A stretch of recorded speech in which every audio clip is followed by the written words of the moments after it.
I'm Hannah Orr and I'm one of the vets that works for SRUC Vet Services. My day job, part of the week, will be spent in the post-mortem room here looking at animals, opening them up, taking samples and investigate the cause of disease and the reason that animals have died so that we can give answers back to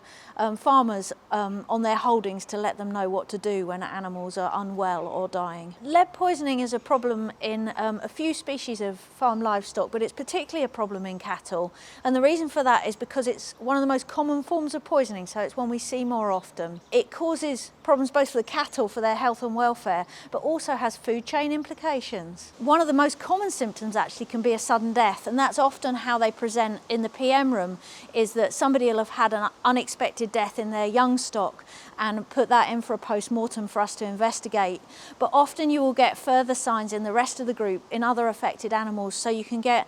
neurological nervous system signs, which might mean blindness or walking around in circles or pressing their heads up against a wall. We can also get really unusual vocalization, so you might hear them bellowing and things like that. The other thing is that if it doesn't kill the animal in the short term, then longer term, if they've got low levels of lead in their body, it can affect fertility and so on. Producers can do a lot to prevent lead poisoning in their stock, and one of the things is to be aware of what the risks are and then to carefully assess those risks. So common sources of lead is one of the things you need to be aware of, and the sources would be things like discarded vehicle batteries, or flaking lead paint in old cattle houses, perhaps putty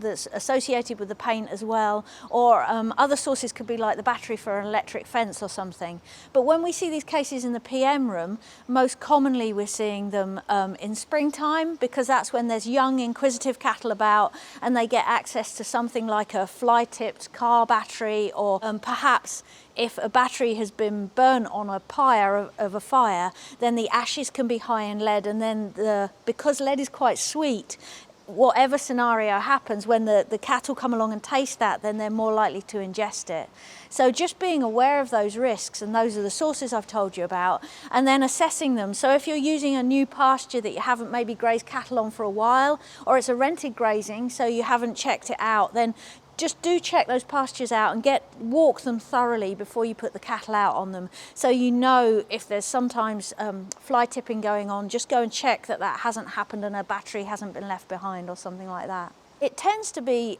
spread across the whole of Scotland. Cases peak in the springtime, but I think since 2012 it's the most commonly reported food safety incident to Food Standards Scotland.